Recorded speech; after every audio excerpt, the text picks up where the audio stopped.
예, 안녕하세요. 김정원 홍보사입니다. 오늘은 그 차별에 관한 판례 하나 소개해 드리도록 하겠습니다. 근로기준법을 보시게 되면 차별에 대한 금지 조항이 나옵니다. 남녀의 성을 이유로, 국적을 이유로, 그리고 신앙을 이유로, 그리고 사회적 신분을 이유로 해서 근로조건에 관한 차별적인 처우를 하지 못한다. 이런 조항이 나와요. 자, 이 판례는 이제 직렬에 관한 차별이 규정이 돼 있어요. 그러니까 전화교환 직렬 근로자들은 정년을 53세로 규정했는데 이게 일반직 직렬은 정년을 58세로 규정을 하고 있어요. 우리나라에서 금지하고 있는 차별은 이게 뭐 절대적인 그 평등을 얘기하는 거냐? 그렇진 않아요. 만약에 이 차별에 합리적인 이유가 있으면은 차별을 허용하고 있습니다. 이 판례에서의 문제는 과연 이게 직렬에 따른 합리적인 이유가 있는 차별인 거냐? 아니면은 이 법에서 금지하고 있는 여성이라고 하는 것을 이유로 한 차별인 거냐? 자, 이게 문제가 된 케이스예요. 만약에 이거를 합리적인 이유가 있는 차별이라고 한다면 정년퇴직은 근로관계가 자동으로 끝나는 거거든요. 이게 문제가 없어요. 그런데 만약에 이게 우리 법에서 금지하고 있는 차별이라고 이해를 하게 되면 이 차별적인 정년 규정은 무효가 됩니다. 자, 무효인데 그 정년됐으니까 나가주세요. 이 내용은 정년에 따른 그 퇴직이 아니고 해고로 볼 수가 있는 거죠. 해고를 하기 위해서는 정당한 이유를 입증을 해야 됩니다. 그러면 정당한 이유를 입증하지 못하는 한 이 해고는 부당한 해고가 되는 거죠. 과연 이 판례는 이게 정당한 이유가 있는 그런 정년퇴직인 거냐 아니면 정당한 이유가 없는 부당 해고인 거냐 이게 다퉈진 그런 사항이에요. 한번 사실관계를 짧게 보도록 하겠습니다. 통신회사 하겠습니다. 이 통신회사에 교환 직렬이 있고 일반 직렬이 있어요. 뭐 교환 직렬은 반드시 여성이 해야 된다 이런 뭐 규정을 두고 있지는 않습니다. 근데 거의 대다수가 여성이 교환 직렬로 되어 있어요. 자, 이 교환 직렬의 직무가 주로 안내하고 교환 업무하는 그런 내용입니다. 여러분들이 요즘 보면 이런 교환 직렬이 별로 없죠, 그죠? 그러다 보니까 이제 잉여 인력이 발생을 한 거야. 신규 채용도 지금 하지 않고 이제 노동 강도가 조금 그런지 41세 이전에 퇴직한 분들이 전체 퇴직자의 약 90% 가까이가 되고 있는 그런 상황이에요. 중요한 점은 이 교환 직렬에 있는 분들의 상당수, 거의 대부분이 모두가 다 여성으로 구성되어 있는 겁니다. 그리고 일반 직렬은 58세로 되어 있어요.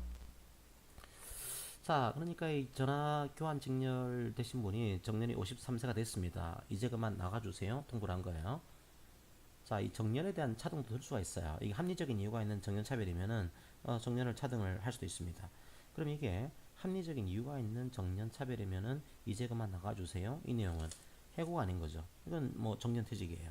그런데 이분이 뭘 주장했냐면 이 정년은 지금 사실은 교환 직렬과 일반 직렬이라고 하는 합리적인 이유가 있는 것처럼 보이는 그런 내용이지만 가만히 보면은 여성에 대한 간접적인 차별인 거다. 여성에 대한 결과적인 차별이 지금 발생하고 있는 거다. 이건 단순하게 합리적인 이유가 있는 직렬 간의 차별이 아니고 여성을 이유로 한 차별인 거다. 이걸 주장하게 됩니다.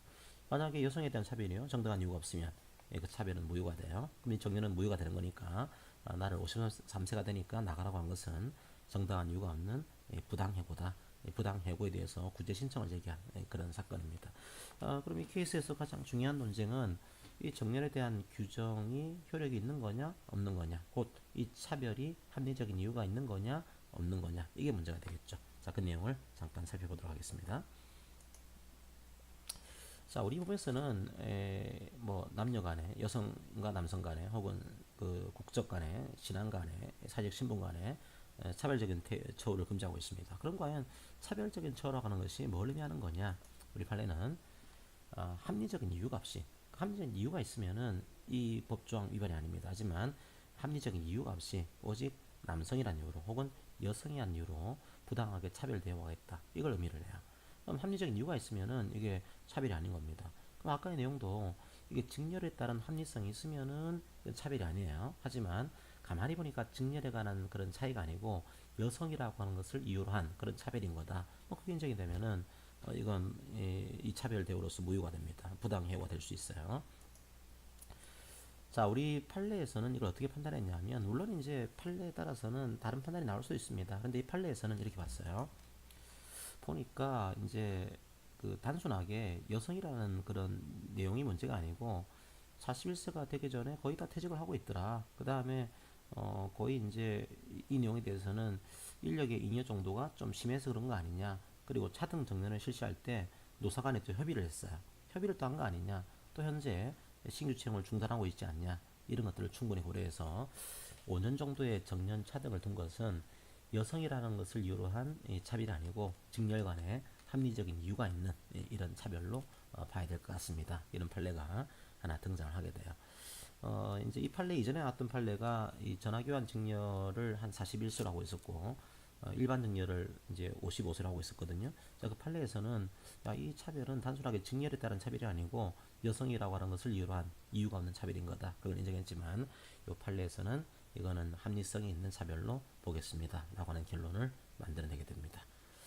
그래서 이제 그만두세요 한 이 내용은 정년에 따른 정당한 이유가 있는 그냥 근로계약 관계의 자동 종료를 통보한 그런 내용으로 인정을 하게 돼요. 부당해고로 보지 않았던 거죠. 자, 그런 판례 내용을 하나 소개해 드렸습니다. 자, 오늘 판례는 이것으로 마무리하겠습니다. 고맙습니다.